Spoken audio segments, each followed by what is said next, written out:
Mrs. Diana Gould in our Bristol studio. Mrs. Gould, your question, please.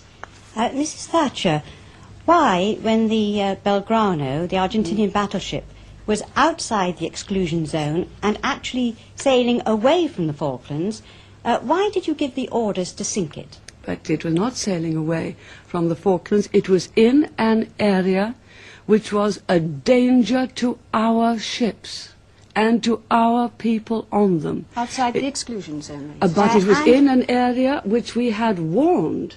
At the end of April, we had given warnings that all ships in those areas, if they represented a danger to our ships, were vulnerable. When it was sunk, that ship which we had found was a danger to our ships. My duty was to look after our troops, our ships, our navy. And my goodness me, I lived with many, many anxious days and nights. Mrs. Thatcher, you started your answer by saying it was not sailing away from the Falklands.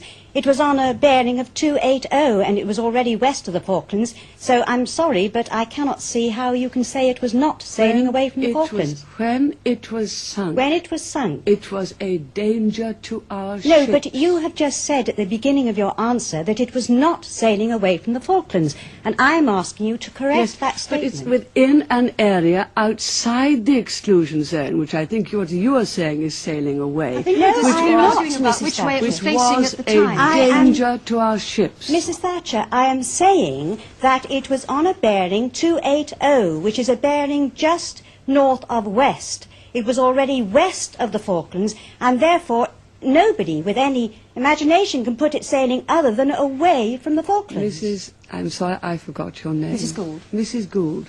When the orders were given to sink it, and when it was sunk, it was in an area which was a danger to our ships. Well, now, you accept that, do you? No, I don't. I'm sorry it was, and you must accept that Mrs. when we Thatcher, gave the order, when we changed the rules which enabled them to sink Belgrano, the change of rules had been notified at the end of April.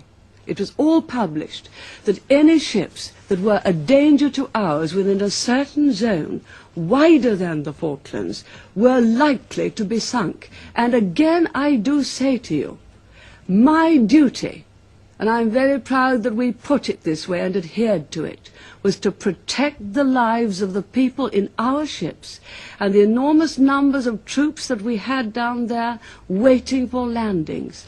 I put that duty first. And when the Belgrano was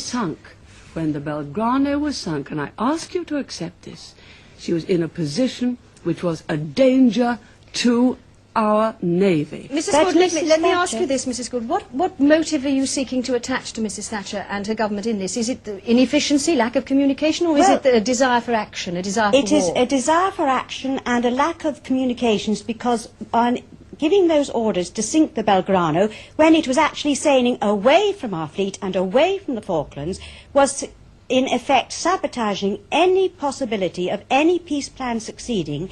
And Mrs. Thatcher had 14 hours in which to consider the Peruvian peace plan that was being put forward to her, in which those 14 hours, those orders could have been rescinded. Right, Mrs. Thatcher. One day, all of the facts, in about 30 years' time, will be published. That is not good enough, Mrs. Thatcher. I am just... Mrs. Gould, would you let please Mrs. Thatcher answer. let me answer? You've put a fair point. Would you please let me answer?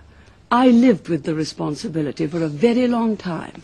I answered the question giving the facts, not anyone's opinions, but the facts. Those Peruvian peace proposals, which were only in outline, did not reach London until after the attack on the Belgrano. That is fact. I'm sorry, that is fact, and I am going to finish. Did not reach London until after the attack on the Belgrano. Moreover, we went on negotiating for another fortnight after that attack. I think it could only be in Britain that a Prime Minister was accused of sinking an enemy ship that was a danger to our navy, when my main motive was to protect the boys in our Navy. That was my main motive, and I'm very proud of it. Mrs. Gould, One day all the facts will be revealed, and they will indicate, as I have said. Mrs. Gould, have you got a new point to make? Otherwise I must move just on. one point. I understood that the Peruvian peace plans on a nationwide programme were discussed on the midnight May the 1st.